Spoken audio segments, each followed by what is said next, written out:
Grabe, panalo na naman sa PHL, boss. Lablab, Ano? nanaginip ako. Naku, alam ko na naman yung mga panaginip mo na yan. Iba na naman yan. Hindi, seryoso na naginip nga ako. May lumalandi daw sa'yo. Grabe naman yung panaginip mo. Kahit sa panaginip, may nanlalandi sa akin. Wow, ha? Okay lang naman sa akin, hindi naman ako nagagalit eh. Pero ang sa akin lang, pag nangyari yon, though mangyayari yon for sure, pwede ba sabihin mo sa akin? Ano? Pag may nanlandi sa akin, sasabihin ko sa'yo. Oo! Sabihin mo sa akin. Nagbago na ako. Hindi na ako para awayan yung babae, gano'n. Nagbago na ako.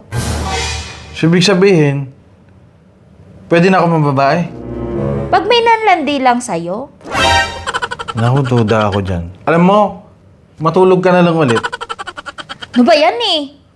Pinagbibigyan ko na nga eh. O, pag may nanlandi sa'yo, sasabihin mo sa akin. Siyempre, ako, kaya ko naman makipagkaibigan eh.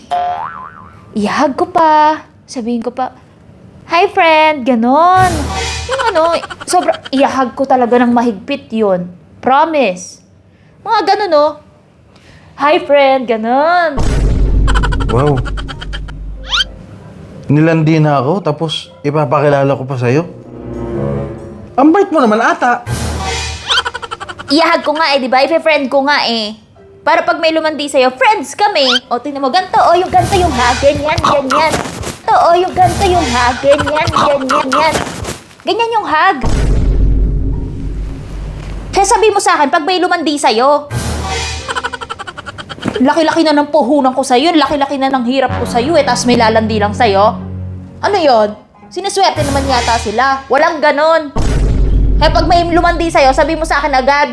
Kasi baka hindi na yung abutan ng kinabukasan. Sweet mo naman. Ganun pala yung hug mo. Hindi, matulog ka na lang.